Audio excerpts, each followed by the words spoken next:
movimiento. Pero los feminismos son los que estamos viviendo, porque ninguno es igual al otro.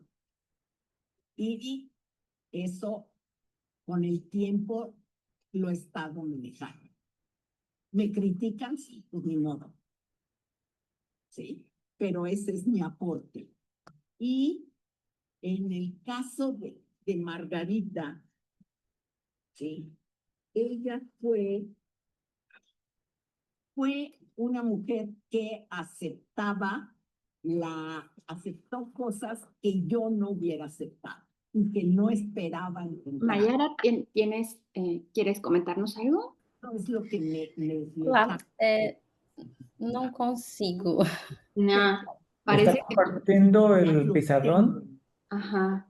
Para compartir su documento, tiene que tenerlo ya abierto y en el botón de compartir le van a aparecer opciones para seleccionarlo. La primera dice pantallas y ahí puede escoger. Si tiene ya abierto el documento, puede ver el documento y seleccionarlo y compartirlo. La historia del... Sí, quizás otra cosa que podríamos hacer es a lo mejor descargar la presentación, no sé en qué la tengas hecha y no la compartes vía correo electrónico o chat, ahora nos ponemos de acuerdo y nosotros la podemos transmitir para la tarde, ¿verdad, Julio? Sí. Es cosa que se la puedas mandar a Fanny ahí mismo en el correo. Y Sí, nosotros, bueno, ajá. A Stephanie. es más fácil porque no sé cómo funciona muy bien. Ajá. Sí, si gustas mandársela a Stephanie, al correo donde has estado mandando el currículum y estas cosas, la semblanza. Sí, pienso que sí. Ok, y nosotros podemos compartirla en la tarde, sin problema. No estoy de acuerdo. Bueno. Escriben maravillosamente. Se puede intentar. Y eso jala a la gente. En Francia, el grupo de los anales fueron muy, muy leídos. Y sus biografías también. Sus biografías.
Buen día a todas y todos. Ya está conectada Ale.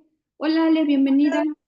Buenos días. Oiga, tengo un problema porque la compu donde estoy Ajá. no tiene cámara. Entonces voy a tratar de conectarme del celular Muy bien. para que me vea cuando hable. Ok. Pero aquí estoy, o sea, Sí, muchas gracias, Ale. No te preocupes, todavía a tenemos ustedes. un poco de tiempo. Y también ya está aquí Marco. Hola Marco, bienvenido. Muchas gracias por también participar, al igual que Alejandra. Hola, ¿qué tal? Buen día. Gracias. Entonces nada más esperamos ahí que Ale resuelva su problema técnico y comenzamos, ¿de acuerdo? Gracias, Julio.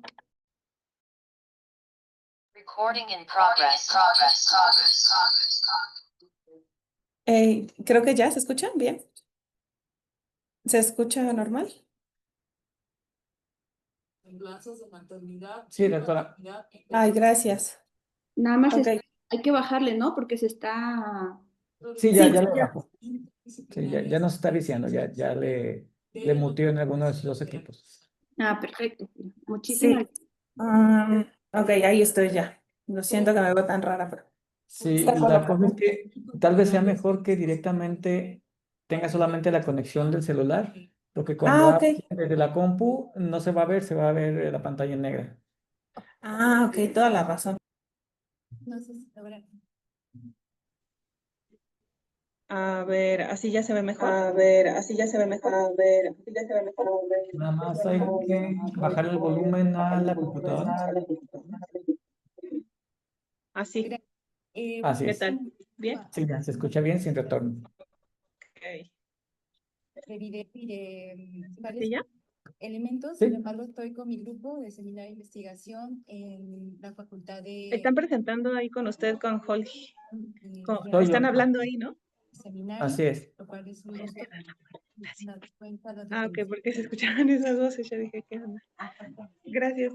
historia o la Y aquí en el colegio estamos a varios seminarios al mismo tiempo, pero Sí, posiblemente escuchen la voz de otro seminario que está activo, entonces se alcanza a escuchar, se alcanza a captar en mi computadora porque las tengo aquí las tres computadoras. Claro. Gracias. Ok, Pues, un gusto estar aquí doctora en el seminario. Les voy a Jacqueline, ¿cuándo comenzamos? Usted me dice. en cuanto Alejandra nos diga, esté lista. dentro de ¿A quién voy a presentar primero? ¿A Marco o a Jackie? Como tú quieras, doctora, es tu moderación, tú organízate, ¿no? Nosotros no tenemos problema. A ver. Y bueno, este es un resultado de esa investigación realizada en 2023. Tres historias, facturas y continuidades del dispositivo de género familia petrolera, siendo la pregunta que lleva a cabo esta investigación es cómo las trabajadoras han transitado entre los temas laborales de petróleos mexicanos y el dispositivo sexo-género que provee... Es que estoy escuchando a otra persona que está participando, pero no es de este seminario, ¿no? Sí, no vamos a iniciar. Tengo aquí al lado otro seminario que está activo, entonces no le hagan caso. Ahorita que apague mi micrófono ya van a dejar de escucharlo. No puedo apagarlo, no puedo dejar de escucharlo porque estoy al mismo tiempo en otras dos sesiones. Entonces, ya escuchándolo. Ahorita que apague el micrófono dejaré de escuchar este comentario que está haciendo ahorita en la otra sala, pero ustedes me digan cuándo comenzamos. De la trayectoria, aunque se hizo, se abordaron varios momentos de la trayectoria de la trabajadora. Entonces, ¿me dicen o comenzamos de una vez? Que en la inserción A ver, Jacqueline, entonces, ¿yo soy la que va a dar inicio al seminario? Es que me dijeron solo los iba a presentar a ti y a Marco. Sí. Pues entonces, ¿qué más hago? Eso, ¿no? Realmente, bueno, el propósito de esta conferencia es que puedas llevar a cabo la moderación, es decir, que nos presentes el título de la conferencia, nos presentes a mí y a Marco, ¿no? Marco va a ser el relator, entonces básicamente yo tendré como unos 50 minutos para hablar ahí alrededor. Después de estos 50 minutos, a lo mucho una hora para no extendernos tanto, le daremos la palabra a Marco, tiene hasta como 10 minutos para hacer una relatoría de lo que se ha dicho acá. Algunos ya han lanzado algunas preguntas, algunas reflexiones finales. Luego pasamos allá a lo que sería la ronda de preguntas y respuestas, ¿no? En la parte del espacio de diálogo con los asistentes. Pueden tomar la palabra, nada más es cosa de que tú vayas indicándonos, ¿no? ¿Quién puede ir tomando la palabra? Nosotros por acá les podemos ir activando también el micrófono, ¿verdad, Julio? ¿Nos puedes apoyar con irles activando el micrófono? Y si no, también Fanny, para que puedan ir tomando la palabra. Tanto estamos en 4 pistas, Ale. Estamos aquí ahorita, vamos a estar los panelistas, que es a la gente que alcanzas a ver aquí en el Zoom. Luego están los asistentes, que te puedes ver ahí en el seminario web. Hay dos cejitas, una dice panelistas y la otra dice asistentes, ahí podrás ver toda la gente que está participando y te podrán pedir la palabra, tú se las darás. Y nosotros también te estaremos compartiendo vía el chat las preguntas para que no las vayas perdiendo de vista, todas las preguntas que se estén generando, también para que las vayas leyendo. No sé si hasta aquí más o menos algunas de estas recomendaciones, ¿cómo ves? Ok, bueno, pues nada más déjame. A ver. Es un mapa de todos los trabajos.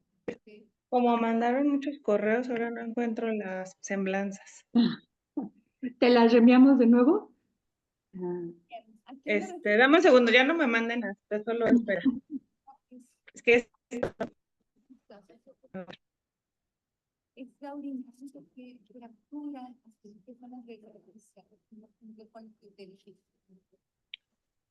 la lógica del que estoy en el Estado de México y como que la señal no.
A ver, ¿ahí me escuchan bien?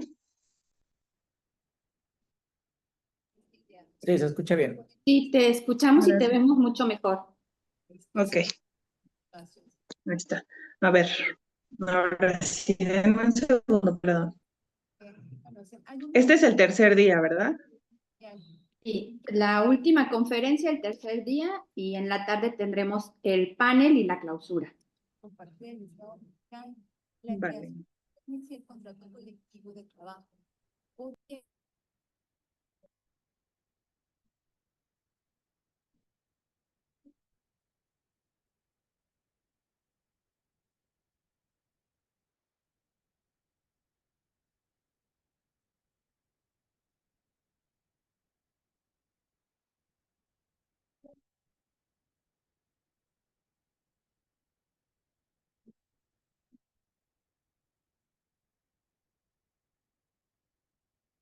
Ok.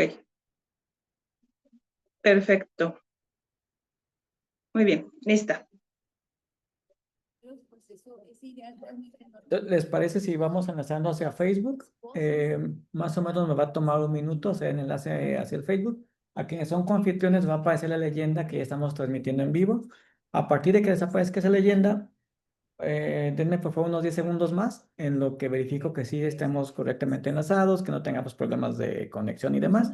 Quito la imagen de fondo, algo similar a esto, ya que vean sus cámaras, y entonces ya estaremos completamente en vivo, verificado y demás. Entonces, pues comienza un enlace y por favor un minuto, minuto y medio para tomar control de la sala ustedes, ¿va? Apago mi cámara y micrófono y sigo por aquí. O sea, ya que quiten la pantalla, ya Ale puede hablar, ¿verdad, Julio? ¿Es correcto? Así Ok, es. Por aquí. gracias. Marco, su grado o sin grado.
Esta adherencia, la verdad. Está tardando más de lo normal el enlace, pero no tarda en enlazar.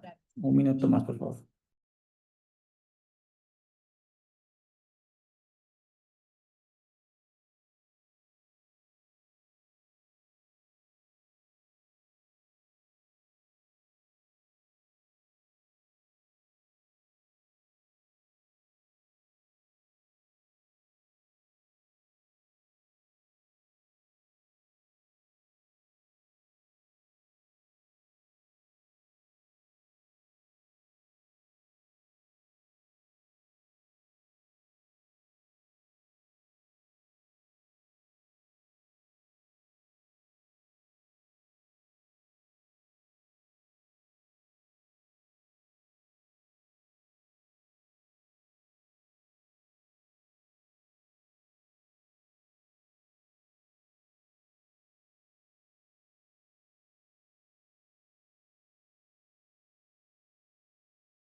Ya que utilizan otras cosas. De nuevo, no está enlazando, parece que el Facebook nos está rechazando la conexión porque ya tenemos otra activa, aunque sea con diferente red social, nos está rechazando. Doctora Kerin, ¿le parece que lo mande a YouTube y lo compartamos acá directamente en el Facebook del Colegio de Jalisco?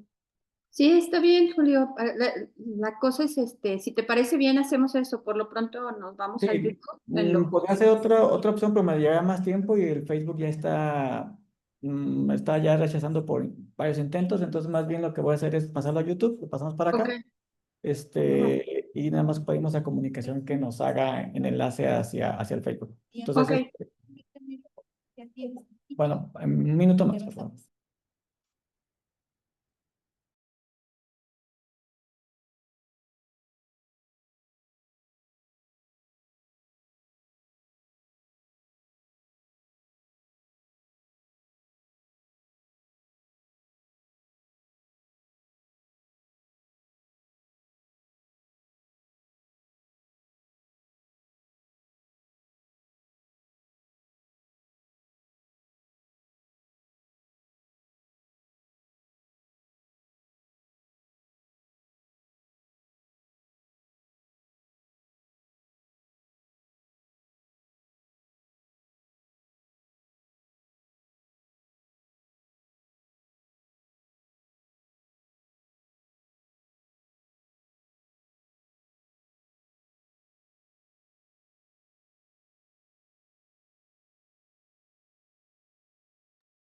Buenos días, bienvenidas, bienvenidos, bienvenides a la tercera conferencia del último día de actividades para celebrar el 10º aniversario del Seminario Permanente de Antropología del Derecho del Foro Latinoamericano de Antropología del Derecho. El día de hoy estamos de manteles largos porque estará con nosotros la doctora Jacqueline Garza Plasencia para hablarnos sobre el tema de antropología del derecho y las políticas públicas ante la desaparición de personas. Me voy a permitir leer una breve semblanza curricular de la doctora. Ella es profesora investigadora en el Colegio de Jalisco y coordinadora de la línea de investigación, estudios en derechos humanos, seguridad y justicia en la misma institución. Es doctora en antropología por el CIESA Ciudad de México, con postdoctorado en ciencia política por el Centro de Estudios de la Metrópoli, vinculado a la Universidad de Sao Paulo, y al Centro Brasileño de Análisis y Planeación. Pertenece al Sistema Nacional de Investigadoras e Investigadores con el nivel 1 de la Secretaría de Ciencia, Humanidades, Tecnología e Innovación y es investigadora asociada del Foro Latinoamericano de Antropología del Derecho, FLAT, Sección México. También es coordinadora del Seminario Permanente de Antropología del Derecho, el cual está organizado por el Foro Latinoamericano de Antropología del Derecho, del Colegio de San Luis, el Colegio de Jalisco, el Colegio de Michoacán y la Escuela Nacional de Antropología e Historia. Desde el campo de la antropología política y del derecho se ha enfocado en el estudio de las relaciones sociales, de las relaciones entre sociedad y Estado, la participación social y las políticas públicas. Su agenda de investigación incorpora temas vinculados a las violencias, derechos humanos, desaparición de personas y desigualdad social. Bienvenida, doctora, mucho gusto en tenerla en estas celebraciones. Como parte de las actividades de esta mañana, está también con nosotros el licenciado Marco Sánchez, de quien también me voy a permitir leer una breve semblanza. Él nos acompañará en esta mañana para hacer la relatoría y recuperar algunas de las principales ideas de esta conferencia. Marco Sánchez Mendoza es licenciado en Estudios Sociales y Gestión Local de la Escuela Nacional de Estudios Superiores, Unidad Morelia de la UNAM. Ha trabajado y colaborado en el Laboratorio de Antropología Jurídica y del Estado de la ENES Morelia. Actualmente está cursando la maestría en Sociología Política del Instituto Mora en la Ciudad de México con un proyecto enfocado en el análisis de la respuesta estatal, específicamente de las fiscalías ante las demandas de las familias que buscan a sus desaparecidos y desaparecidas.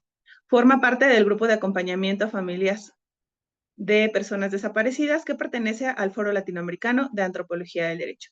Bienvenido, Marco, muchas gracias por acompañarnos. Y bueno, doctora Jacqueline, le recuerdo que tiene 50 minutos para su exposición. Les pido, por favor, que sus preguntas las escriban en el chat para que al finalizar la presentación de la doctora podamos retomarlas y ella pueda comentarnos algunas ideas para responder a sus inquietudes. Muchísimas gracias. Adelante. Muchísimas gracias, doctora Alejandra Gómez, por formar parte también de esta celebración, moderar esta sesión. También agradezco, por supuesto, al querido Marco Sánchez, que también forma parte de nuestro grupo de acompañamiento a familiares de personas desaparecidas, GAF. y que también me da mucho gusto ver por acá caras del GAF, a la doctora Edna Bravo, el maestro Héctor también Ortiz forma parte de ello, y ahora voy a hacer también algunas referencias al GAF. Me voy a permitir aquí compartir la pantalla para comenzar esta exposición.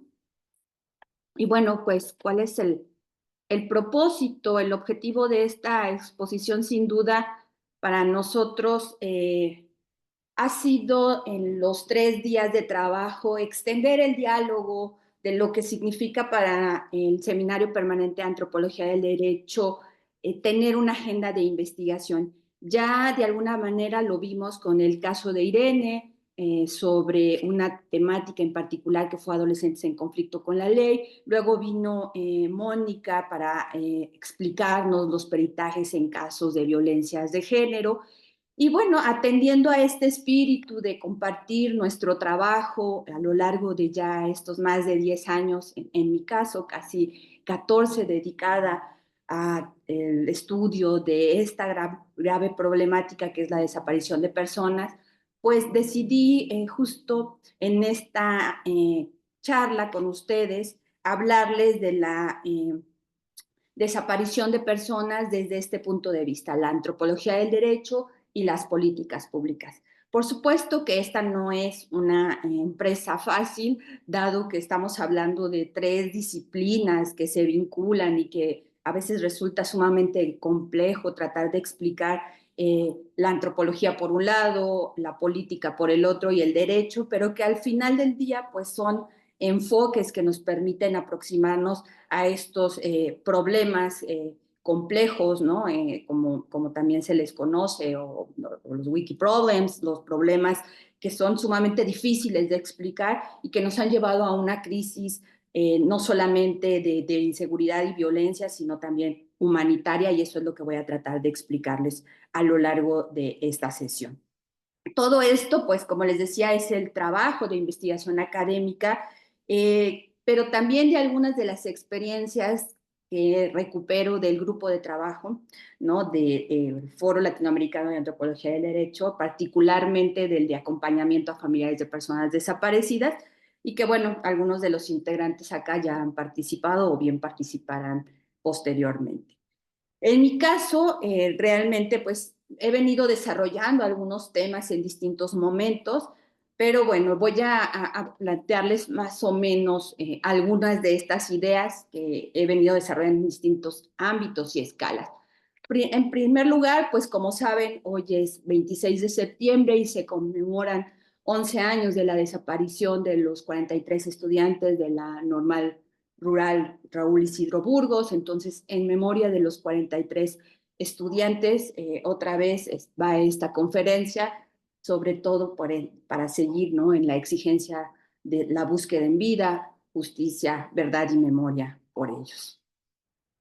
Bueno, como les decía, a lo largo de estos años, pues he venido desarrollando en distintos momentos distintas preguntas que orientan la investigación, pero pues digamos que son algunas que están constantemente recordándome por qué me interesa estudiar estos temas, que a veces también perdemos el foco, ¿no? Comenzamos a interesarnos por otros temas, pero siempre de alguna forma termino llegando hacia esta perspectiva que tiene que ver con cómo los familiares de las víctimas han entendido el problema, pero sobre todo cómo a su manera han politizado estas demandas de justicia, de qué forma ellos se organizan para la construcción de justicias, cómo han entendido el Estado de Derecho frente a esta grave crisis, cuáles son estas disputas, ¿no?, conflictos y tensiones en torno a las decisiones de los procesos burocráticos, legales y judiciales, y de alguna forma también cómo han construido memoria, ¿no?, estos procesos de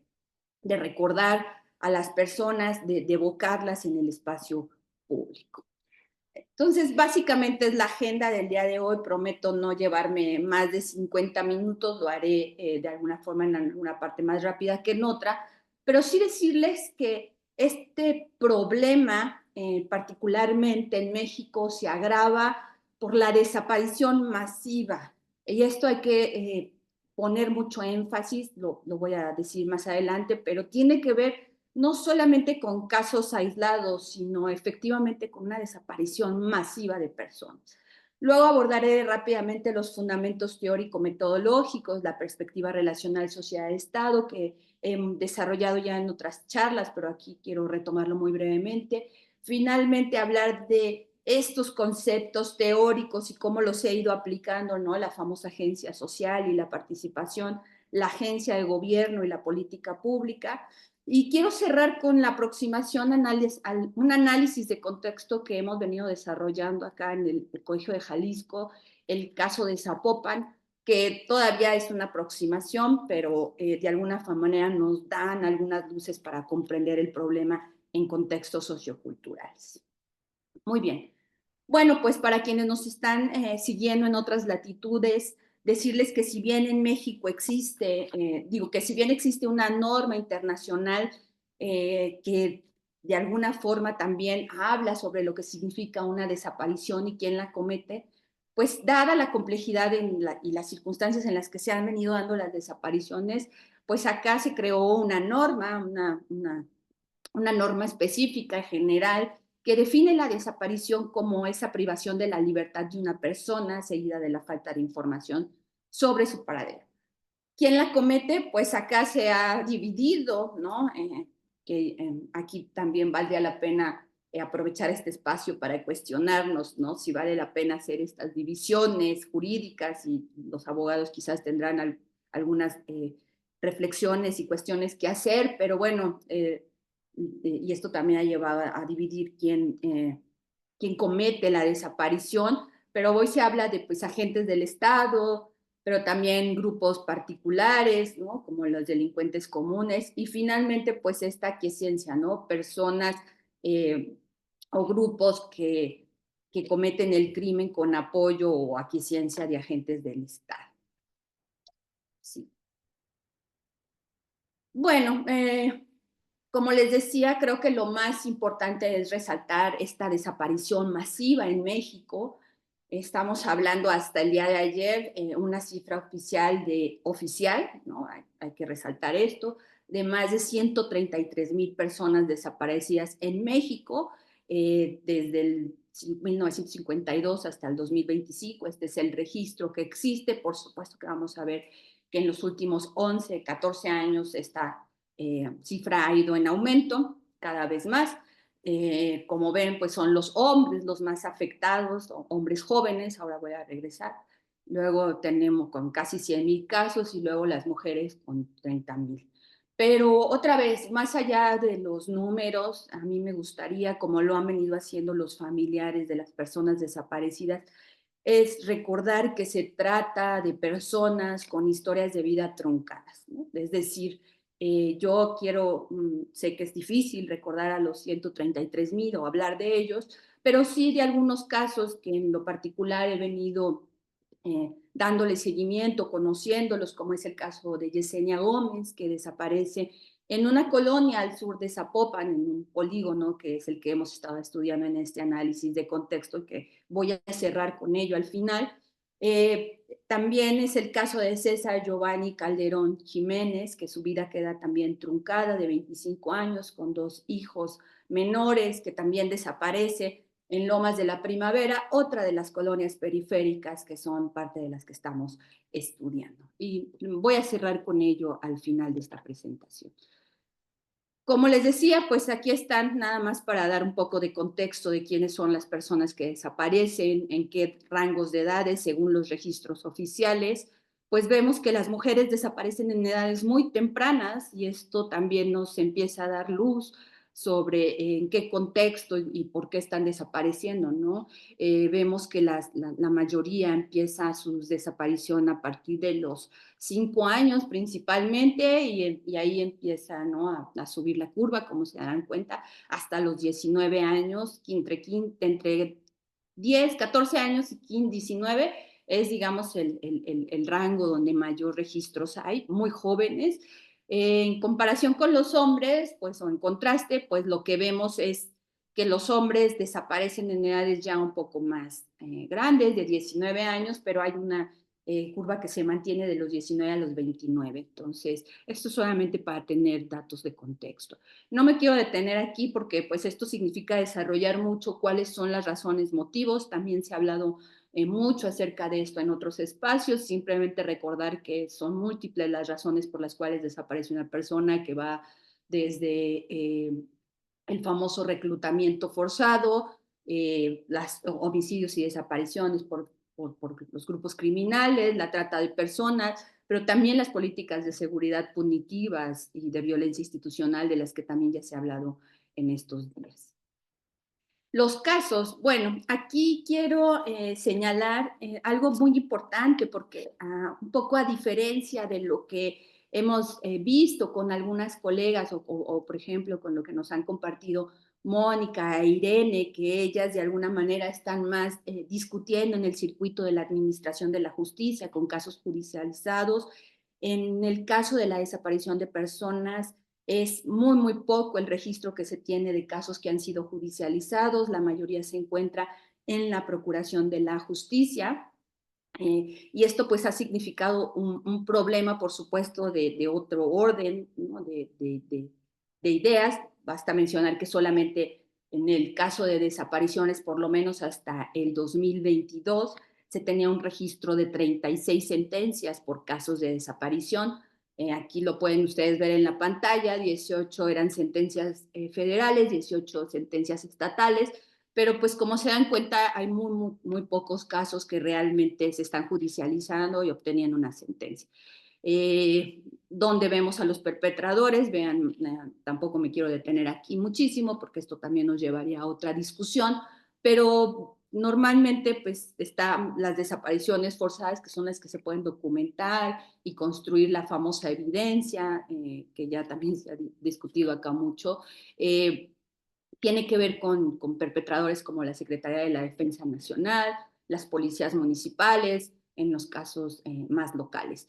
Lo que vemos es que de alguna manera las agendas de investigación en casos de desaparición se centran mucho más en lo que está ocurriendo en las fiscalías, ¿no? Es decir, en todo esto que tiene que ver con la integración de las famosas carpetas de investigación, que muchas veces, pues, como dicen los familiares, recuperando aquí una de ellas, que en el acompañamiento, pues es una farsa, ¿no? Esta famosa carpeta, porque son hojas y hojas que a veces pues no tienen sentido, no dicen nada, o los casos se integran como en uno solo, y no hay perspectiva de género, tampoco hay hipótesis de búsqueda muy claras, no se realizan los análisis de contexto, es decir, toda esta cuestión que tiene que ver con la procuración y lo que está ocurriendo en fiscalías.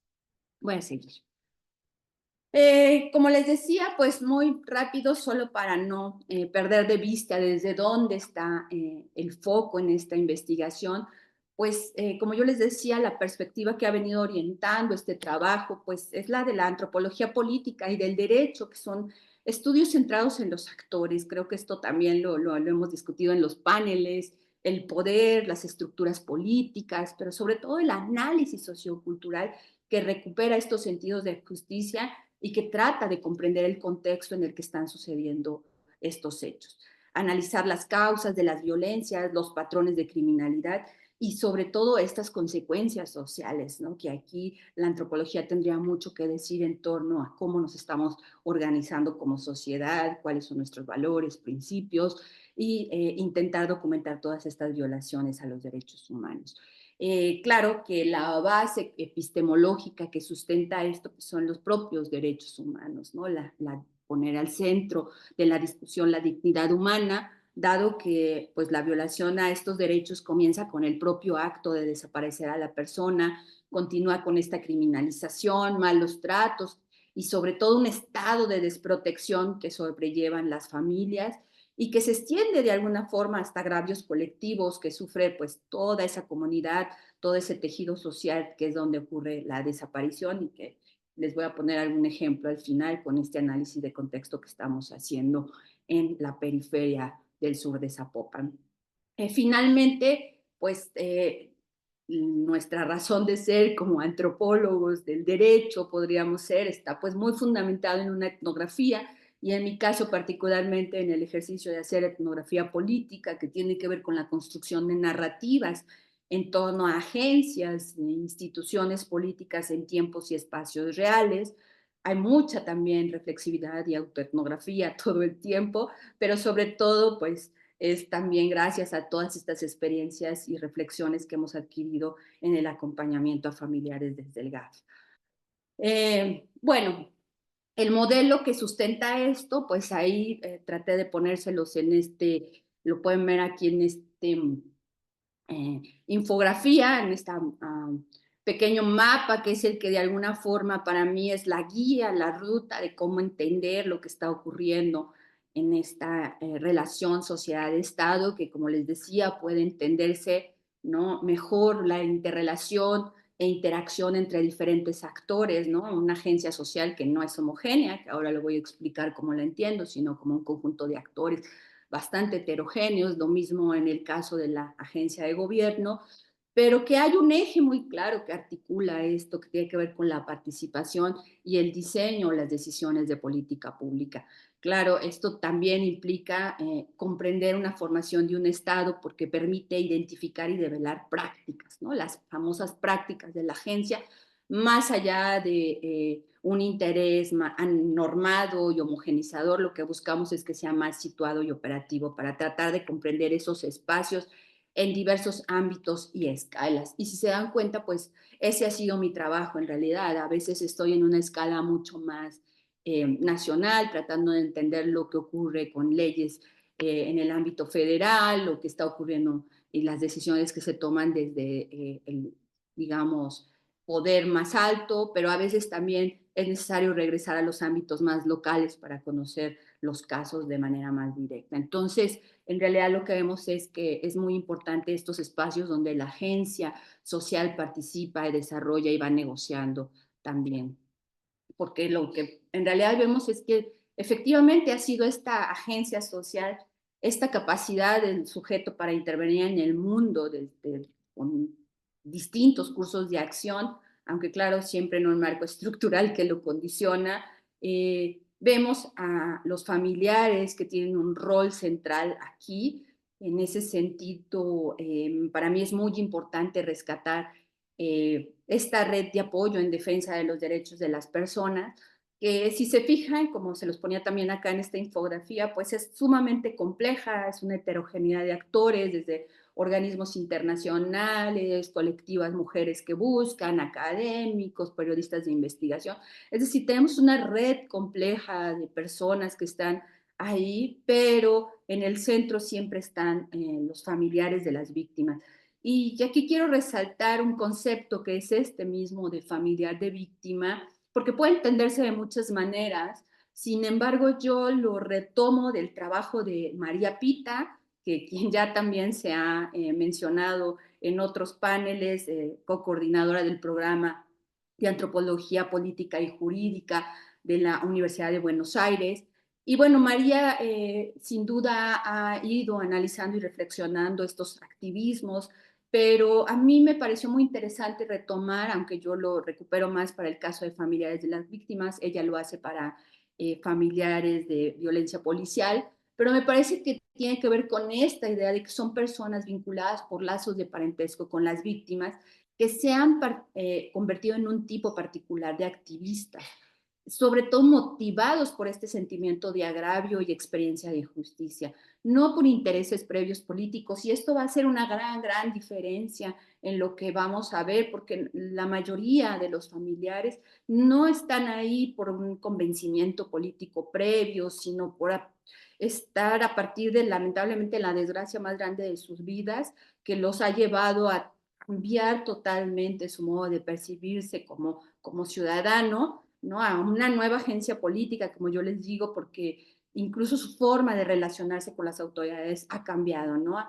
Por supuesto, no estoy hablando de todos los familiares, estoy hablando de que existe una heterogeneidad, también distintos tipologías y modos de participación que he desarrollado en otras partes, que aquí tampoco lo voy a plantear, pero sí creemos que hay muchas formas de demandar esos derechos y que sí los ha llevado a algunos o a buena parte de los que deciden participar y movilizarse, a entenderse como sujetos de derecho. Y por supuesto que esto ha sido muy, muy difícil, ¿no? Muy, muy difícil también para ellos mismos pasar este proceso de cambiar su manera de entender, ¿no? Muchos dicen, es que nosotros creíamos en las autoridades, pensábamos que realmente nos iban a ayudar, y bueno, pues a lo largo de muchos años se han dado cuenta que no es tan fácil hacer el reconocimiento de este delito o de lesa humanidad también, ¿no? Bueno, pero lo que sí hemos visto es que muchos de ellos han optado por convertirse en emprendedores de memoria, como lo diría Elizabeth Helling, ¿no? Memorias de ellos que no son fáciles de borrar o manipular aún con los miedos impuestos, los relatos oficiales, y de alguna forma aquí hay también muchas disputas, ¿no? Mucha conflictividad entre estos actores, ¿no? que luchan por recordar y no dejar en el olvido, pues ciertos hechos del pasado, que creo que esta es una constante, ¿no? Terminar por ir olvidando e ir como diciendo, pues eso pasó y ya pasó, cuando en realidad no hay ningún tipo de respuesta. Creo que el trabajo más importante es recordarnos que no son números, ¿no? No son solo números las personas, sino que mantienen vigente en el espacio público la historia de vida de cada persona que ha quedado truncada y pues por supuesto también las de sus familias. Y quiero compartirles aquí un testimonio muy rápido que dice, quizás la movilización y los actos en memoria de los desaparecidos no sean acciones directas que te ayuden a recuperar a tu familia, pero sabes que estás librando ese obstáculo del silencio, porque ir a lo público es darle un golpe a todas esas personas y al Estado que está ocultando la desaparición de tu ser querido. Entonces vean, ¿no? Hay mucha reflexión en torno a pues sí, sabemos que con esta movilización, con este acto, no lo vamos a recuperar de manera directa, pero estamos tratando de hacer visible estas historias que normalmente buscan ocultarse. Bueno, acá otro ejemplo, otro ejercicio de cómo se ha emprendido memoria. Y finalmente, bueno, para cerrar esta parte de la agencia social que tiene que ver con algo muy importante es la participación. Solamente resaltar que en esta relación entre ciudadanos y estados que se da con múltiples formas, diversidades, hay una fuerte asimetría de poder, ¿no? Definitivamente las organizaciones, los colectivos están en una relación bastante asimétrica, desigual, donde es muy difícil colocarte en el espacio público y proponer cosas. Aún así, pues vemos que existen muchos repertorios no convencionales, pero también buscan los espacios, los canales institucionalizados, como ahora los famosos consejos ciudadanos, en el cual recientemente celebramos que se haya integrado por expertos, especialistas en el tema, pero también por familiares, y que esperemos que realmente se activen estos tipos de mecanismos para saber realmente qué está sucediendo en torno a esta grave problemática. Pero quiero resaltar dos, por lo menos, maneras en las que estas familias participan, que ha sido muy importante, ¿no? Recordemos todos el hashtag Sin las Familias, ¿no? Donde nos recuerdan que no se puede generar política pública en la materia si no están ellos presentes, que tiene que ver con la creación de la ley general en la materia, pero también las jornadas de búsqueda en vida, porque estas jornadas van a ser muy importantes para demostrar a los operadores del Estado, tanto del Ejecutivo como del Judicial y especialmente en el caso de fiscalías, es que quienes han aprendido o han adquirido este conocimiento, incluso técnico, han sido las familias. Por supuesto, al lado del acompañamiento también internacional, de grupos de antropología, forense, que los han, pero son ellos quienes han aprendido a hacer búsquedas, localización, a excavar la tierra, a reconocer cuerpos, etcétera, etcétera. Y esto va a ser muy importante para poder comprender cómo el Estado, las agencias del gobierno aún siguen sin reconocer del todo este ejercicio, y esto nos cuesta muchísimo en materia de política pública. Bueno, la agencia del gobierno.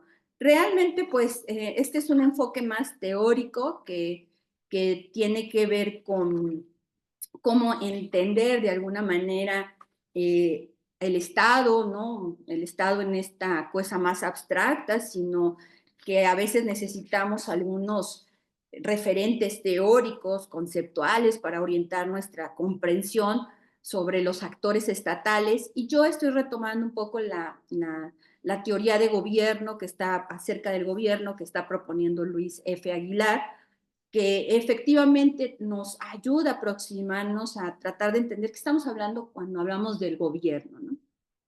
Y efectivamente lo que intentamos estudiar es esta pluralidad de organizaciones operativas e interacciones mediante las cuales pues, el gobernante toma decisiones públicas, dirige a la sociedad, pero sobre todo es la manera en la cual toma las decisiones.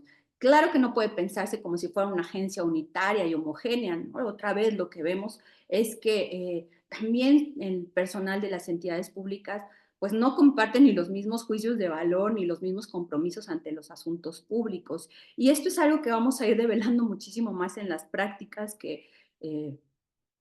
o como lo diría Luis Aguilar, en el gobierno fáctico, ¿no? Lo que en realidad ocurre en las prácticas, en los hechos. Por supuesto que mi mayor interés tiene que ver con la agencia de gobierno en interacción y vínculo con la agencia judicial y el sistema de justicia. El problema se presenta pues cuando empezamos a ver sectores de ciudadanos, no todos, otra vez, estamos hablando de una situación particular como es el de la desaparición, y vemos que se juzga que las decisiones del gobierno pues son muy ajenas y distantes a las demandas, ¿no? Y aquí es cuando pues nos empezamos a preguntar sobre cómo empiezan a abrirse estas brechas que cuestionan el actual gubernamental. Y hay algunas componentes que nos permiten entender la estructura estatal, ¿no? En este vínculo con la social y la agencia gubernamental. Y básicamente Luis Aguilar nos propone cuatro componentes o 4 ejes, no los voy a explicar todos, pero tiene que ver con la acción normada, la racional, la política, y que son causalidades que nos llevan finalmente a la deliberación y la decisión del agente gubernamental. La acción normada, pues, sin duda es cuestionar este imperativo legal que enfatiza la importancia supuestamente de cumplir con un sistema de valores y principios que reconoce y garantiza los derechos humanos y las libertades, un orden normativo que podríamos poner en tela de juicio. Creo que Héctor lo hizo de manera magistral durante la presentación el lunes en el panel, ¿no? Sobre cómo se detenta el poder y quién está tomando estas decisiones sobre cuáles son los valores y principios. Luego viene la acción racional, que tiene que ver justo con, otra vez, ¿no? La racionalidad de la administración burocrática. Sin conocimiento, el poder no puede producir bienes o servicios. Para hacer realmente efectiva la gobernanza, lamentablemente lo que vemos acá es que habría que cuestionarse mucho esta acción racional y lamentablemente también en esta disputa o conflicto con los familiares, como yo lo decía, quienes son realmente quienes nos están mostrando que han construido este sistema de conocimiento en torno a las búsquedas y que todavía me parece que hay demasiada conflictividad ahí en medio para poder entender que la gente de gobierno necesita tomar mejores decisiones para tener una efectiva gobernanza. Luego viene la acción política, que tiene que ver con los consensos, ¿no? De estas relaciones políticas entre los gobernantes, que, como decías, son de poder bastante asimétricas en estas discusiones, confrontaciones, y que atraviesan todo el proceso de deliberación y aprobación. Como ya les decía, ¿no? El gobierno se vuelve este problema cuando vemos que los discursos pues, no van muy de acuerdo, ¿no? Con lo que la propia sociedad está demandando. Y creo que la desaparición de personas es una situación límite que problematiza esta capacidad y eficacia del gobierno y que sin duda nos hace reconocer la importancia que tiene, pues hay que todavía ver cómo han de alguna manera enfrentado, controlado la crisis humanitaria que tiene que ver con este problema. Y yo solamente les quiero mostrar un panorama, porque pues esto me llevaría, yo creo que varias conferencias sobre cómo son esos discursos y decisiones gubernamentales ante el problema de la desaparición. Bueno, de 2006 al 2025, perdón, ahí me equivoqué, básicamente lo que estaríamos diciendo es que tenemos por lo menos 3 sexenios presidenciales, ¿no? Del famoso sexenio de Felipe Calderón por su guerra contra el narcotráfico, donde vemos que comienzan las desapariciones, pero aquí el discurso va a ir mucho más enfocado hacia los daños colaterales y esta crisis de violencia por el supuesto combate a la criminalidad, ¿no? Luego, en el 2012-2018 vamos a ver a un mandatario mucho más preocupado por y la institucionalización de la atención a las víctimas, supuestamente, pero con el caso Ayotzinapa, pues lamentablemente toda la idea que quería él mostrar de invisibilizar el discurso de las víctimas, pues sale a la luz, y esto ahorita se los voy a mostrar, cómo tenemos que acudir a organismos internacionales para que lleguen a México. Con el sexenio del presidente Andrés Manuel López Obrador, pues vamos a ver que persisten, ¿no? Los mismos problemas de militarización de la seguridad pública. Vemos un reconocimiento bastante parcial del problema y sobre todo aquí va a cambiar el discurso de las desapariciones porque lamentablemente lo vamos a ver mucho más enfocado y en otros estados, como es en el caso de Jalisco, que es donde yo vivo. El gobernador todo el tiempo va a estar acudiendo al discurso de que se trata de desapariciones voluntarias. Es decir, los jóvenes se van porque quieren, ¿no? Y otra vez quitando toda la responsabilidad al Estado de buscarlos, de encontrarlos, de saber qué fue de su destino. Y también López Obrador va a enfocar también su discurso muchísimo a las causas y condiciones estructurales como la pobreza, un poco también dejando de lado la discusión sobre las violencias emitidas por la criminalidad, la militarización y otros escenarios. Pues veremos qué pasa con la presidenta Claudia Sheinbaum, si habrá continuidad o no en su discurso. Y aquí, en esta línea del tiempo, porque no me quiero pasar más allá del tiempo, Alejandra, me controlas, por favor, pero básicamente lo que vemos es desde el 2011, coincide que es cuando yo empiezo a hacer el estudio de esta problemática hasta la fecha, tiene que ver con, pues por un lado, todos los hechos internacionales o las acciones que se han llevado a cabo junto con la política pública en materia de víctimas y de búsqueda de personas desaparecidas. Y como ven, si lo consiguen ver en la línea del tiempo, pues va a ser muy importante, ¿no? La visita del grupo de trabajo sobre las desapariciones forzadas o involuntarias de la ONU en 2011 para que por lo menos los gobiernos estatales y pues de alguna manera también el federal no le quedó de otra más que aceptar que efectivamente se estaban produciendo, se estaban creando víctimas que había que atender, ¿no? Que había que buscar en el marco de su guerra contra el narcotráfico, que lo estoy poniendo entre paréntesis, pero que sí esto implicaba que habría que atender a las víctimas que se estaban generando, ¿no? Que no solamente se trataba de daños colaterales, por supuesto que todo esto ha sido gracias también a la participación y demanda de las familias, ¿no? Por eso me interesaba tanto resaltar esta parte de la agencia social. Y bueno, ahí vamos a ver que se crea Províctima, que luego para el 2014, a partir de que se publica la Ley General de Víctimas, se transformará en lo que hoy conocemos como las Comisiones Ejecutivas de Atención a Víctimas, pero ya desde el 2012 se empieza a crear un famoso Registro Nacional de Personas Extraviadas. Fíjense cómo aquí no se reconocía todavía tanto el concepto de desaparecidas, sino que se les seguía hablando de las extraviadas, de las no localizadas, que luego vamos a ver cómo se repite en el discurso.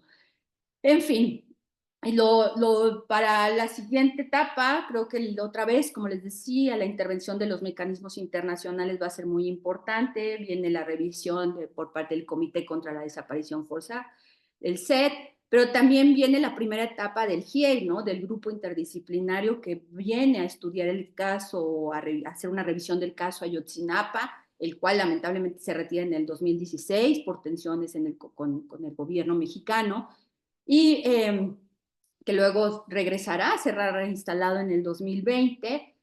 Y vean desde cuándo el Comité contra la Desaparición Forzada estaba intentando tener una visita a México. Tardaron 10 años en lograr que este comité visitara México. Aquí lo pueden ver ustedes claro, ¿no? La visita del grupo, pero realmente el comité llega hasta el 2021, después de 10 años de estar insistiendo en que era necesario que este Comité contra la Desaparición Forzada visitara México para saber qué estaba pasando, ¿no? Ante un discurso de, bueno, lo que ocurre son criminales y daños colaterales, lo que está ocurriendo en México. Pero esto ha obligado de alguna manera a que se promulguen las leyes, que inicien las operaciones de las comisiones, que haya esta transformación de un registro de personas extraviadas a uno nacional de personas desaparecidas con un enfoque masivo, que se presentara también el protocolo homologado de búsqueda como una estrategia de nacional en el 2020. En fin, también tuvimos por ahí el conflicto de que hay una reforma que elimina el fideicomiso de Fondo de Ayuda, Asistencia y Reparación para Víctimas, que vamos a ver que en el 2024 se declara inconstitucional, porque imagínense cómo se iba a eliminar este fideicomiso de Fondo para las Víctimas, que es de alguna manera uno de los pocos recursos que tienen las víctimas, y particularmente los familiares, para salir a hacer búsquedas. Luego viene, por ejemplo, en el 2019, la creación del mecanismo extraordinario de identificación forense, que se presenta de alguna forma como una manera de dar respuesta a la crisis forense que también estamos viviendo en este país. Lamentablemente hay un cierre formal de este mecanismo en el 2024, donde se acusa que no ha habido resultados. Finalmente ya vienen las reformas de la ley en este 2025, en donde vamos a tener una creación de una plataforma única de identidad, un banco supuestamente nacional de datos y carpetas de investigación. Bueno, para ir cerrando, porque ya creo que me he pasado un poco del tiempo, nada más señalar cómo, si se fijan, otra vez este problema tiene que pensarse en escalas, ¿no? Desde el ámbito nacional e internacional, lo que nosotros hicimos tiene que ver con un estudio particularmente de un polígono de colonias al sur de Zapopan, en una periferia, donde nosotros veíamos que ahí había muchos registros de jóvenes desaparecidos. Y tiene que ver con esto, ¿no? De cómo muchos jóvenes nos decían, es que tenemos que salir de la colonia para seguir con nuestros estudios, nos tenemos que trasladar a otros puntos lejanos, ya sea al centro de Guadalajara o a otras universidades, pero regresar a casa siempre es un riesgo. Y entonces, partiendo de esa idea de qué significa un riesgo vivir en la periferia, y sobre todo, fíjense, alejándonos, ¿no? Muchísimo, o por lo menos cuestionando o poniendo entre paréntesis esta idea de todas estas representaciones estereotipadas, ¿no? De estudios en torno a periferias, en donde evidentemente se hace, ¿no? Una conclusión muy rápida de, pues si son jóvenes periféricos, pobres, violentos. Entonces, ¿cómo rompes todos estos estereotipos? Porque suele ser muy fácil llegar a esas conclusiones, ¿no? Sí, jóvenes periféricos, y bueno, en Brasil también lo vimos muchísimo durante mi estancia postdoctoral en favelas, ¿no? Favelas, cuando en realidad lo que estamos hablando es que tanto las periferias pues son espacios sumamente diversos, heterogéneos, con condiciones sociales y económicas muy diversas, con asentamientos planificados, pero también con mucho asentamiento irregular. Es decir, allí en las periferias convive muchísima gente de todos los estratos, de todas las diversidades que ustedes pueden imaginar, y había que explicar entonces este contexto. Algunas de las preguntas es cómo se expresan estas condiciones de vulnerabilidad, ¿no? Y buscamos partir de algunos también indicadores como rezago social, incidencia delictiva, pero también cómo estas expresiones se convierten en factores que sitúan a los jóvenes en mayor riesgo de ser víctimas de una desaparición. Lo que buscábamos era comprender esta posible relación entre condiciones de vulnerabilidad y más reportes de jóvenes entre 15 y 29 años en este municipio. Esto implicó, lo explicaba mucho mejor ayer a Alejandra Aguilar Ross, pero efectivamente una triangulación de datos, ¿no? Partimos de primero las fichas de búsquedas de personas desaparecidas, y esto fue gracias a estudiantes que realizaron su servicio social de geografía aquí en el Colegio de Jalisco, y luego pues nos fuimos a los datos estadísticos, que como también lo señalaba ayer el maestro Yuri, había que cuestionar, porque cuando llegábamos al territorio y hacíamos los recorridos etnográficos, pues no había tales servicios de salud, las áreas recreativas en realidad eran parte del bosque de la primavera, entonces nos fuimos dando cuenta que había muchas cosas ahí y también eso tenía que ver con la producción del dato y empezar a triangular información. Por supuesto que todo esto también tratamos de ponerlo en un orden en nuestras investigaciones o reportes etnográficos, ahí usamos el programa Atlas T para empezar a darnos alguna idea de lo que estaba ocurriendo. Bueno, aquí está lo que les decía, estas son las fichas que sistematizamos en el área metropolitana de Guadalajara, y si ustedes se pueden dar cuenta, vean todos los rojitos, que son donde existen mayores reportes de personas desaparecidas, reportes oficiales de la Comisión de Búsqueda, están en las áreas periféricas, ¿no? Bueno, también el centro de Guadalajara, esto rompe también con la idea de creer que solo ocurre en las periferias, sino también vean aquí el chiquito, que es el centro de Guadalajara, y de ahí vean, las colonias con mayor conflictividad en reportes están aquí. Nosotros, Tlajomulco de Zúñiga tiene también su explicación, pero bueno, no estamos ahí. Nosotros estamos en esta área periférica, que es al sur de Zapopan, y ya empezándole a poner el foco, pues se trata de estas colonias, ¿no? Particularmente Lomas de la Primavera, que es donde desaparece Giovanni, de quien les hablé al principio de esta presentación, Arenales Tapatíos, que es donde desaparece Yesenia, y aquí hemos intentado ir dando algunos seguimiento de algunos casos.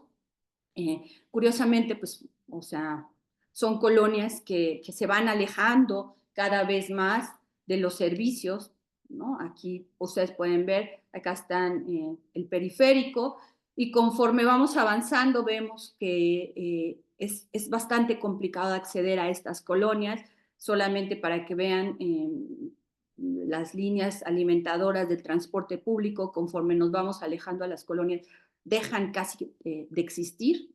No hay manera de llegar a estas colonias si no es por los mototaxis, que voy a hablar de ello. Entonces, pues lo que vemos es que estos habitantes, pues efectivamente, ¿no? Se ven muy obligados a vivir en laderas, cerca de canales de agua, de arroyos, también exponiéndose pues a otras afectaciones ambientales, y bueno, y diversas expresiones de violencia, ¿no? Que justo Arenales Tapatíos es una colonia donde presentan muchos índices de violencia de género. Los mototaxis se convierten en un mal necesario porque, aunque no están totalmente regulados por el Estado, pues estas motitos que ustedes ven son la manera en la que la gente accede a sus colonias. Lamentablemente esto pues comenzó a convertirse en un negocio para la criminalidad organizada, que comenzó justo cuando estas colonias se crearon por parte de los habitantes de las colonias para dar un servicio para la comunidad.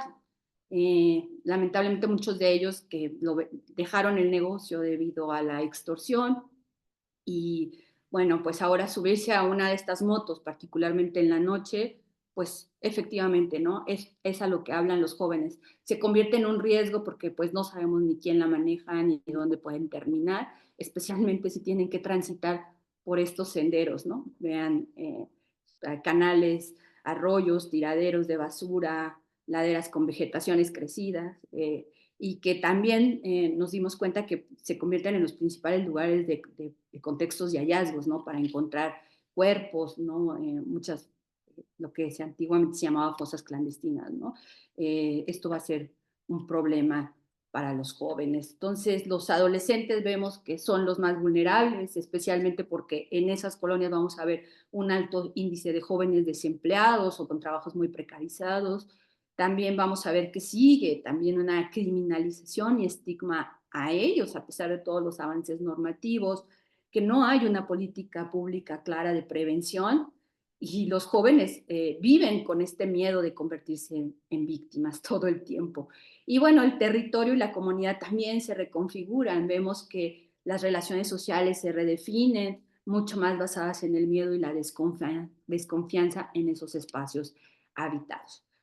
Ahora sí, ya prometo cerrar, Ale, consideraciones finales porque ya me tardé muchísimo. Como vemos, pues la antropología del derecho procura comprender la desaparición como esta circunstancia compleja y multidimensional que implica, pues, esto, hacer análisis del contexto sociocultural, ¿no? También recuperar información sobre hechos del pasado que están siendo silenciados o negados. Un trabajo colectivo, y esto nos lo han venido a decir también organismos internacionales, que hace falta también esta documentación sistemática para reunir la evidencia del carácter sistémico y generalizado de las desapariciones.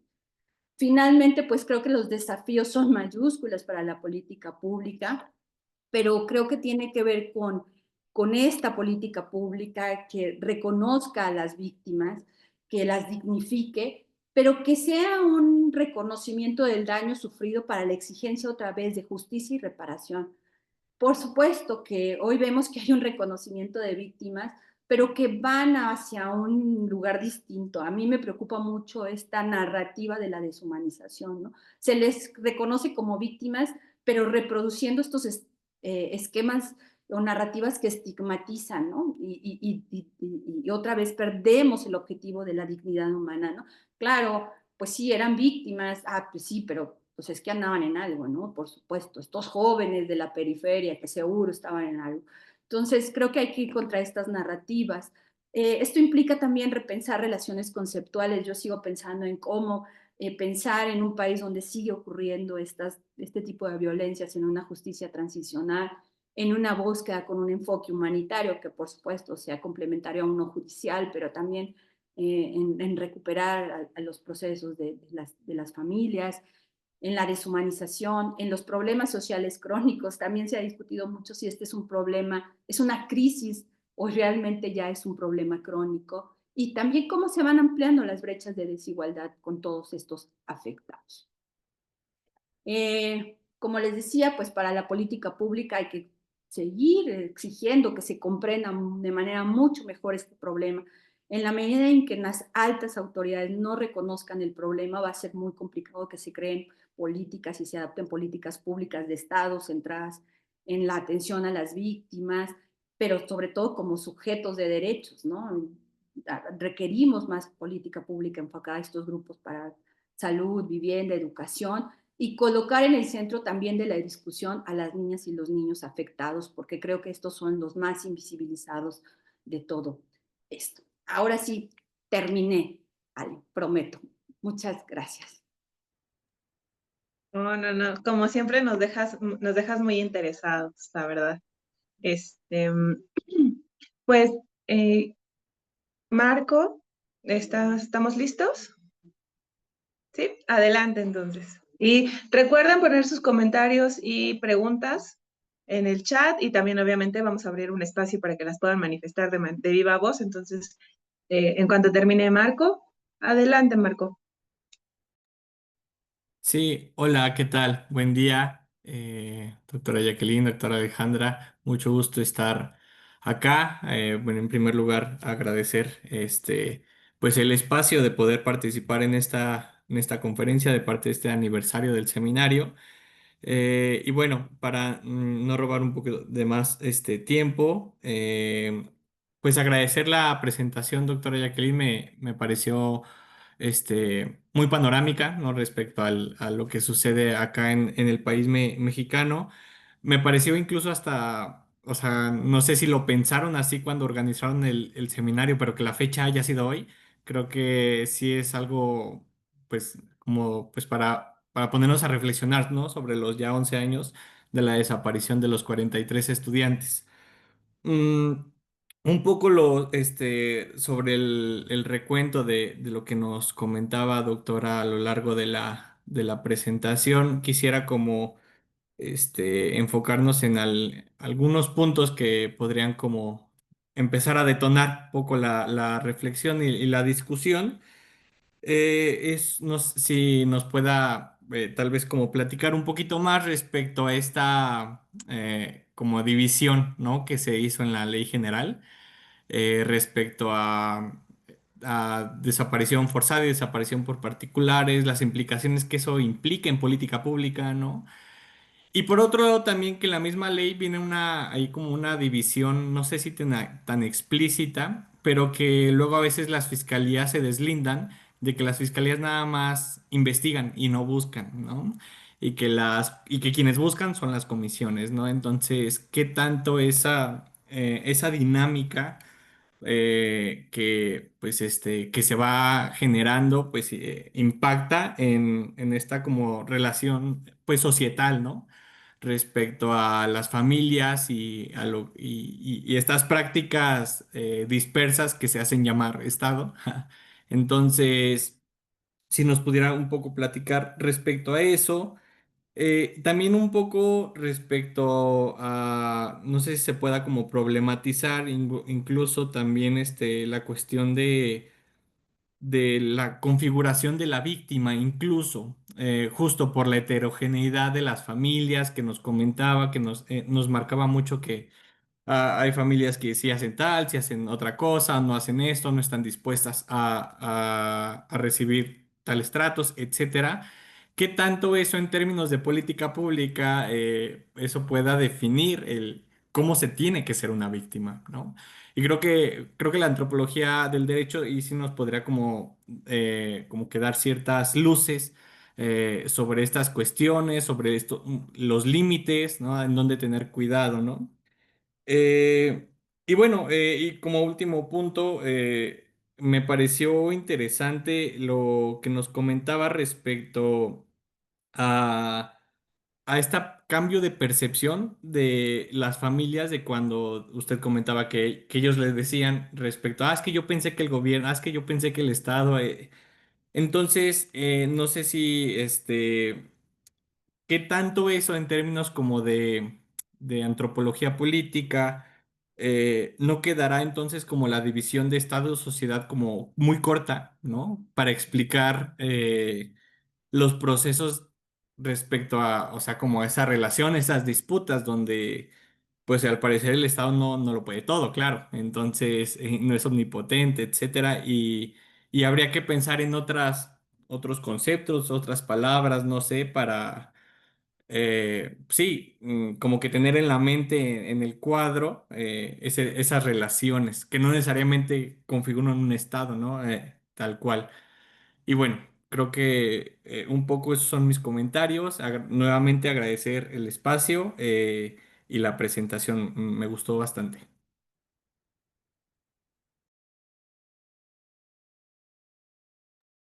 Doctora Jacqueline. Muchas gracias. Bueno, gracias, Alejandra. Bueno, Marco, te agradezco sobre todo que hayas podido hacer este ejercicio de síntesis y de algunos cuestionamientos, dado que luego uno habla demasiado y habla demasiadas cosas. Efectivamente, yo creo que la ley general en la materia tuvo muchas discusiones y yo creo que es una ley que surge particularmente de las demandas de las familias, que incluso platicando, bueno, con el propio Jorge Verástegui, no me lo dejará mentir, pero él me dijo, al final no quedamos satisfechos con esta ley, ¿no? Porque efectivamente si nos ponemos en el marco de los derechos humanos internacional, o sea, el reconocimiento tendría que ser desapariciones forzadas para todo el mundo por simple hecho del deber constitucional del Estado de que no está garantizando la seguridad de una persona. No obstante, efectivamente, ¿no? A la hora de realizar las investigaciones y querer judicializar los casos, ahí comienza la dificultad para empezar, ¿no? A hacer las divisiones del delito, porque entonces resulta que no necesariamente era el Estado o los agentes del Estado tan fácil de documentar estas evidencias, como si lo era, por ejemplo, en casos de desaparición por motivos políticos, ¿no? Era muy evidente que se trataba de alguien que había sido desaparecido por eso, y entonces, evidentemente, pues eran los agentes del Estado. Acá el problema es que tenemos esta confluencia tan perversa que a veces ya no sabemos, ¿no? Si es criminalidad, si son agentes del Estado o es lo mismo, lamentablemente, porque está tan imbrincada, pero a la hora de documentar y hacer la evidencia, ¿no? Y de construir sentencias, bueno, seguramente los abogados dirán mucho más que yo al respecto, pero me parece que esa fue una de las ideas por las cuales se pensó que es la única ley, lamentablemente en la de México, no conozco otra en ningún lado, que tiene esta división entre desapariciones cometidas por particulares y desapariciones por agentes del Estado. Entonces, que como dices, al final parece que en la práctica ha resultado mucho más problemático para dirimir responsabilidades del Estado, ¿no? Entonces, y sobre todo para la hora de hacer, y aquí lo ligo con la segunda cuestión, la búsqueda y la investigación.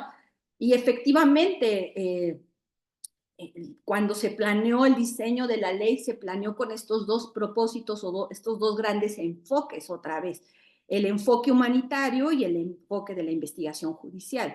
El enfoque humanitario lo que buscaba era efectivamente que las personas se localizaran, ¿no? Que las personas llegaran a sus familias para evitar el mayor dolor posible. Por eso era tan importante dividir el ejercicio de las fiscalías versus el de las comisiones, porque las comisiones iban a tener este propósito, ¿no? De reducir el mayor daño posible a las familias y reintegrarles a esa persona. Y las fiscalías no, las fiscalías tenían el propósito de investigar el delito en esta complejidad, ¿no? De qué tipo de delito se trataba, si era un delito por ejemplo, de trata, que luego terminaba, de desaparición, que luego terminaba en trata, que es como lo vemos, o de desaparición que luego termina en feminicidio. Entonces, las fiscalías tenían este propósito. La cosa era que tenían que trabajar de la mano, ¿no? O sea, porque los enfoques humanitarios están, y el enfoque judicial están, o sea, uno no puede pensar sin el otro. Entonces, aquí lo que vemos es que cada quien ha caminado por distintos rumbos, ¿no? Ha sido mucho más difícil que la comisión de búsqueda, las comisiones trabajen con las fiscalías y a las comisiones no se les ha dotado de atribuciones para hacer procesos de investigación y las fiscalías ahora se deslindan de hacer la búsqueda de las personas porque no les toca. Entonces, lo que vemos es que tanto el enfoque humanitario como el enfoque de la investigación judicial, pues en México aún parece que se han quedado todavía en buenas intenciones, ¿no? O sea, ojalá que me equivoque y ojalá que cada vez haya más ejercicios donde realmente estén trabajando de manera conjunta, porque también sabemos que pues evidentemente los servidores públicos también luego llegan a estar bastante agotados, ¿no? El famoso burnout de tantos y tantos casos que tampoco podemos perder de vista por ahí, analizarlo, pero sí creo que necesitamos quizás una política pública a veces en este momento mucho más enfocada en el humanitario, ¿no? Lograr que realmente las personas, reducir esos daños y luego tal vez en la aplicación de mecanismos internacionales de justicia transicional para poder apostar a estos procesos de justicia. No lo sé, a veces pienso muchas cosas que ya están fuera del ejercicio de qué realmente se pudiera hacer.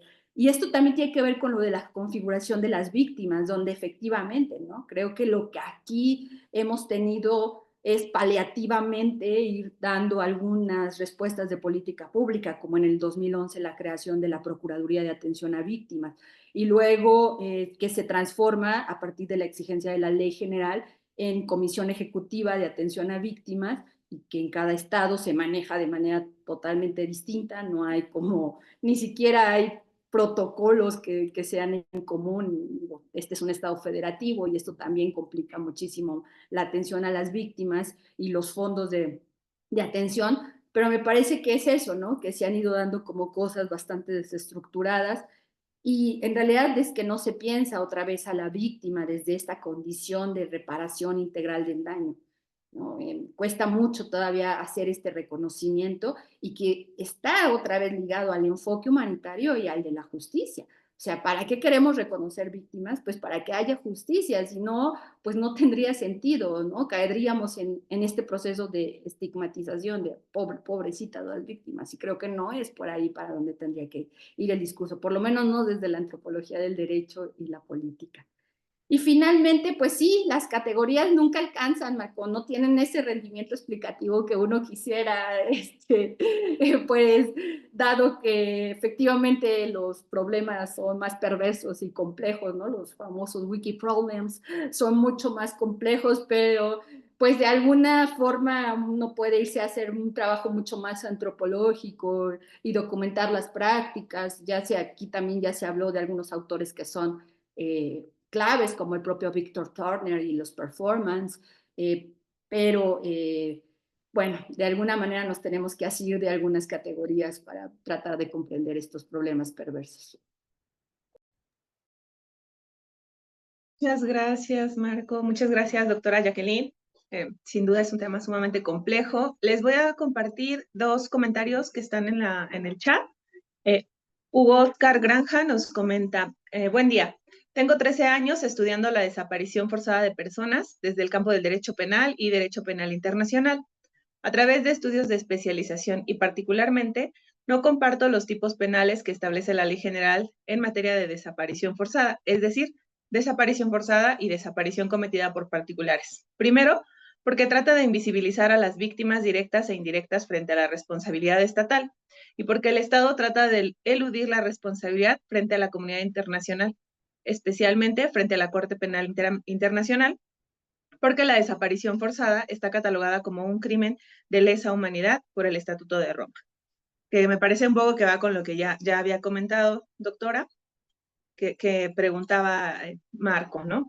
Y bueno, también Juan Pablo Cruz Pérez comenta y pregunta, después del caso Radilla Pacheco y la reforma en derechos humanos de 2011, ¿las desapariciones forzadas en México se han reducido o han aumentado? Además, tiene otra pregunta, ¿cómo garantizar las medidas de protección cuando hay personas desaparecidas por defender su hábitat ante el contexto de los megaproyectos? Adelante, doctora Jacqueline.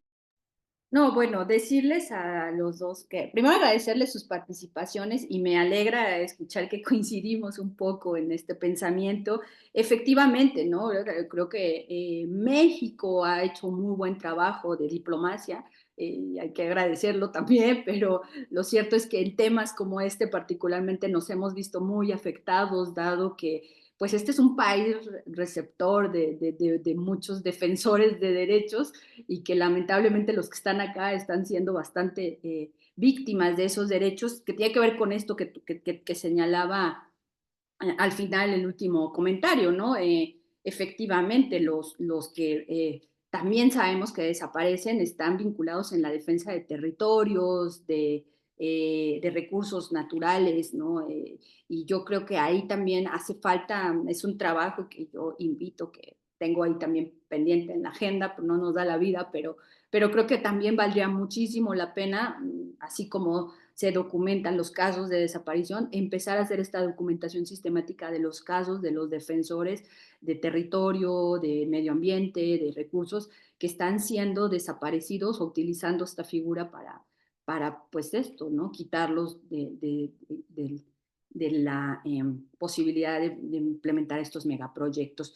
Y efectivamente, pues frente a la Corte Penal Internacional, pues estos dos tipos de figuras de delito pues no tienen mucho sentido, ¿no? Más bien otra vez, hay un Estado que está incumpliendo con su deber de proteger a las personas. Gracias. Muchas gracias, doctora. Muchas gracias, Juan Pablo, por tu pregunta, por tus preguntas. Doctora, creo que hay un tema que no comentó en relación a la pregunta de Juan Pablo Cruz Pérez, que era justamente si esta tipificación y esta reforma en derechos humanos de 2011 a partir del caso Radilla traía algún cambio en relación al número de personas o de casos de personas desaparecidas. Bueno, lo que vemos es difícil también en este tipo de delitos saber si aumentó, ¿no? Lo que vemos es que sí hay mayores registros de personas desaparecidas. Entonces, evidentemente sí hay una tendencia a la alza de registros. No sabemos si es porque las personas se están acercando más, o sea, es decir, no, es imposible saber si en el 2006 había más personas desaparecidas que en el 2025. Lo que sí vemos es que evidentemente hay más registros, más personas están yendo a denunciar. Si no están denunciando en fiscalías, porque efectivamente ahí tampoco hay, no sabemos en la totalidad de cuántas personas están yendo a denunciar el delito de la desaparición, pero sí estamos sabiendo que hay muchísimas más personas que se están acercando a las comisiones de búsquedas a levantar el reporte de búsqueda. Entonces, eso sí, y con base en estas dos, digamos, grandes bases de datos es como se construye el registro oficial. Pero acuérdense que solamente 2 delitos de cada 10 se denuncian. Entonces, pues la impunidad es altísima, ¿no? Imagínense qué está ocurriendo que no tenemos ni idea de lo que, la cantidad de personas que estén desaparecidas. Sí, ese es un buen tema, ¿no? Cómo construir las estadísticas. Y luego si uno entra al Registro Nacional, encuentra un montón de hipótesis y bueno, bastante difícil navegar en todo eso. Pues no sé si alguna de las personas que nos acompaña, que está conectada, tiene alguna pregunta que quiera realizar o comentario. Aprovechen que tenemos a una experta en un tema tan delicado. Christopher está levantando su mano, le vamos a Ah, permitir. ok, es que no me aparece. Listo. Adelante, Christopher Saldívar. Ajá, ¿y me escuchas? Sí. Ok, justo tiene que ver un poco con esto que se está comentando de si desapariciones forzadas o cometidas por particulares. Y bueno, a mí sí me queda un poco esa inquietud, ya lo pregunté en Facebook, pero no me contestan así claramente. Lo preguntaba en otro curso, porque pues sí, parece que hay esa,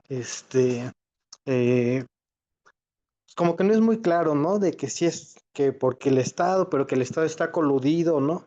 Y no siempre es tan fácil demostrar. Pero resulta que actualmente, con los acontecimientos recientes de esta cuestión del líder de la barredora, pues parece que ya incluso ya está vinculado a proceso, que es una persona que al mismo tiempo que era secretario de seguridad, era líder de un brazo del Cártel Jalisco Nueva Generación, de la Barredora, entonces ejercía las dos funciones. Ahí que ocurre, todas las desapariciones que estuvieron vinculadas a este grupo criminal de la Barredora,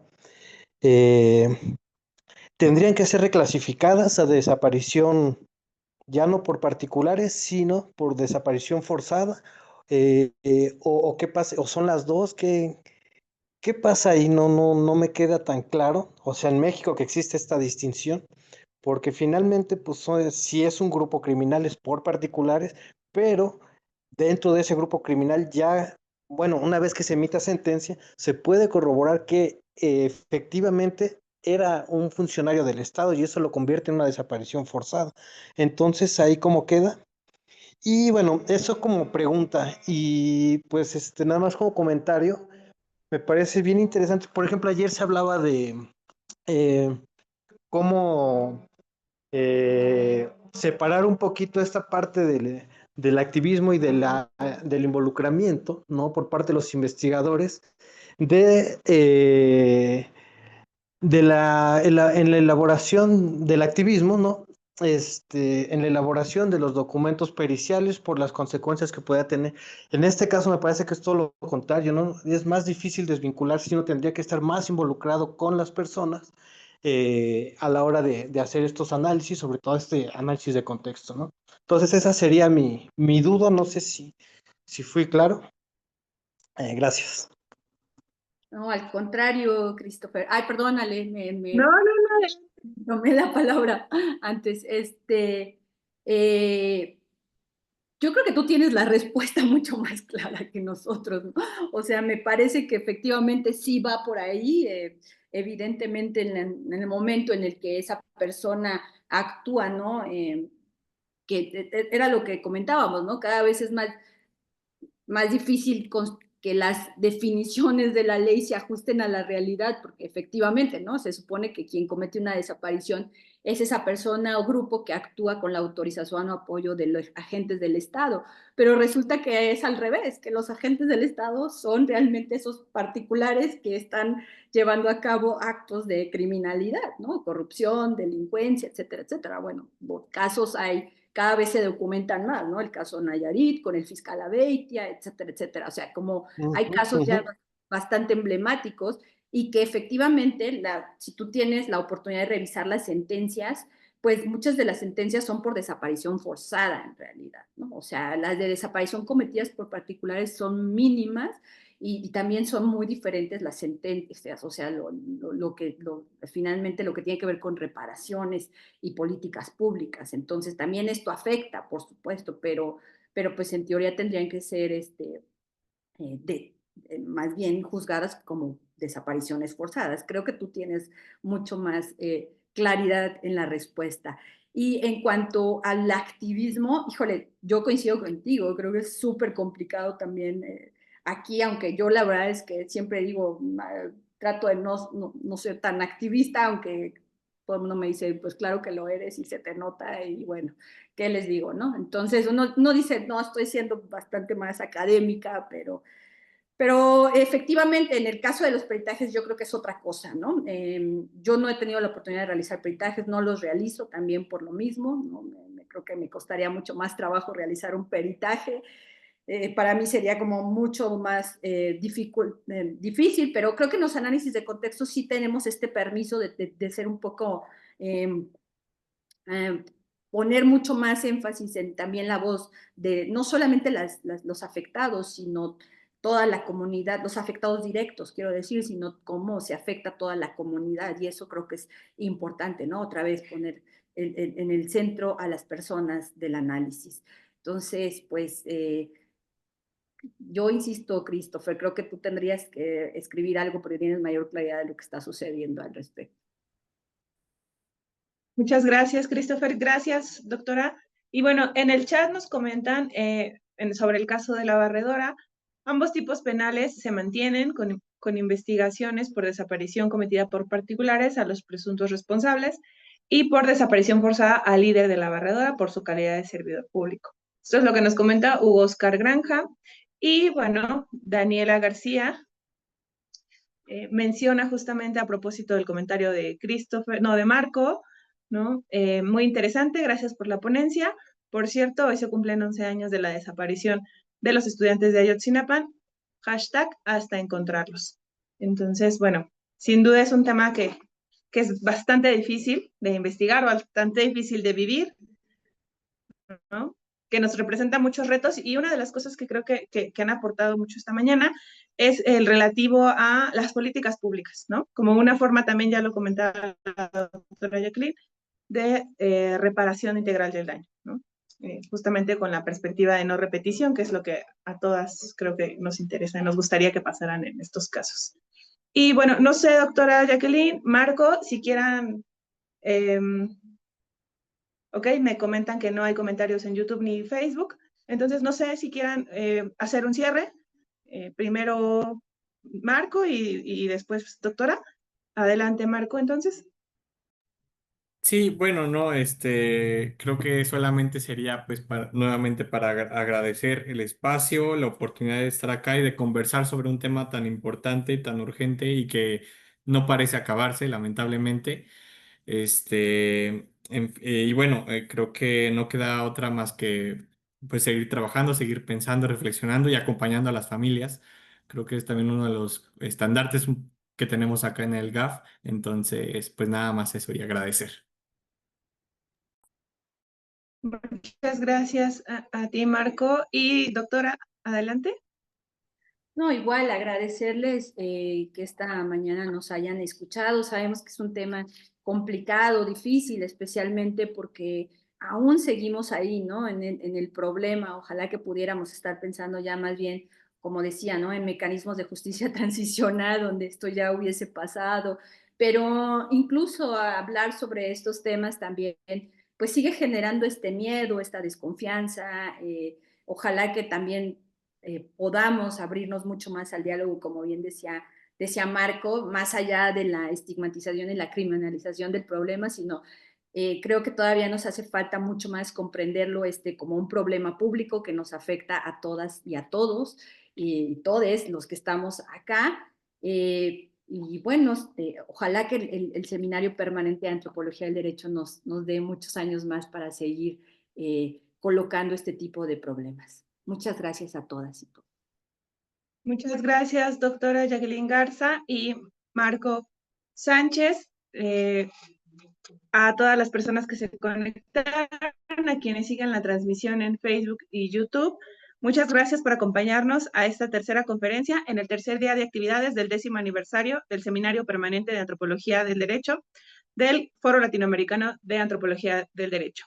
Mi nombre es Alejandra Marlén Gómez Barrera y les recuerdo, les invito a que nos acompañen a las 4 de la tarde en el tercer panel titulado La incidencia de la antropología del derecho en los problemas sociales, en donde estará la doctora Laura Serrano Santos, la doctora Edna Bravo Luis, la doctora Florencia Carbonell y la doctora Mayara Matos.